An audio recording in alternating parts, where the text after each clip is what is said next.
काही ठेवून घेतलेले आहेत. आता मी ना गोड भोपळा आहे ना, तर मुलीला उपास आहे ना, मुलीसाठी बनवते बघा गोड भोपळा. त्याच्यामध्ये मी तेल टाकून घेतलेलं आहे आणि इथं बघा मी बारीक कट करून घेतलेला आहे बघा गोड भोपळा असं छान. आणि इथं बघा मी असं शेंगदाण्याचं कट वाटून घेतलेलं आहे, मिरच्या आणि शेंगदाणे बारीक. तर चला आपण टाकून घेऊ. बघा मी इथे शेंगदाण्याचं कट टाकून घेते याच्यामध्ये. म्हणजे बारीक वाटून टाकून घेतलेले बघा मी याच्यामध्ये.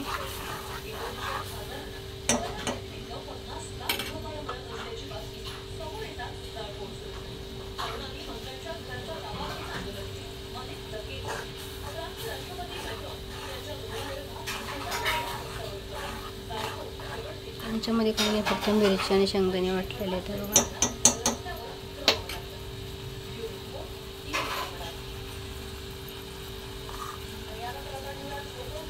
चला इथे मी भोपळा टाकून घेते आता.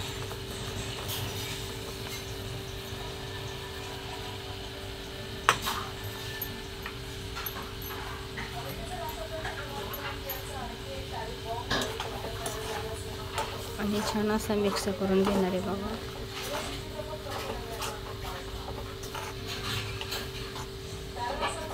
उपवासासाठी आहे ना आपण ते डोळे बनवत होतो ना डोसे, ते बरोबरच नाही आले, त्यामुळे मी काही व्हिडिओ पण दाखवलंच नाही. डोसे आपले भगरीचे साबुदाण्याचे. इथे ना थोडंसं पाणी टाकून घेणार आहे बघा.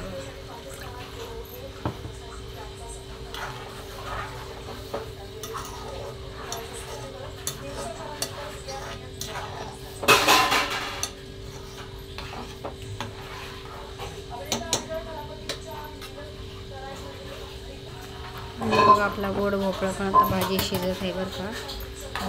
छान अशी उपवासासाठी आहे बरं का ते.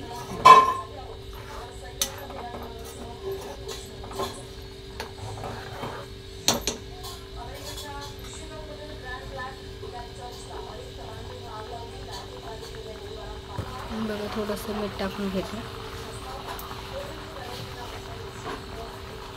मी इथं बघा भगरीची भाकर करते, थोडंसं मीठ टाकून घेतलं होतं. बघा कशी भाकर बनवली मी छान भगरीची. आणि बघा मी अशी ते भाकर टाकून घेतली आणि त्याला पाणी पण लावून घेतलेलं आहे बघा. आणि बघा मी अशी भाकर पलटी करून घेणार आहे बघा. ती छान झाली भगरीची भाकर आपली. चला बघूया आपली भाजी बघा कशी झाली तर.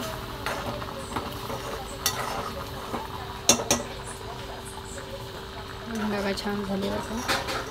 तर मुलीला उपवास आहे ना माझ्या, त्यामुळे मी बनवलं हे.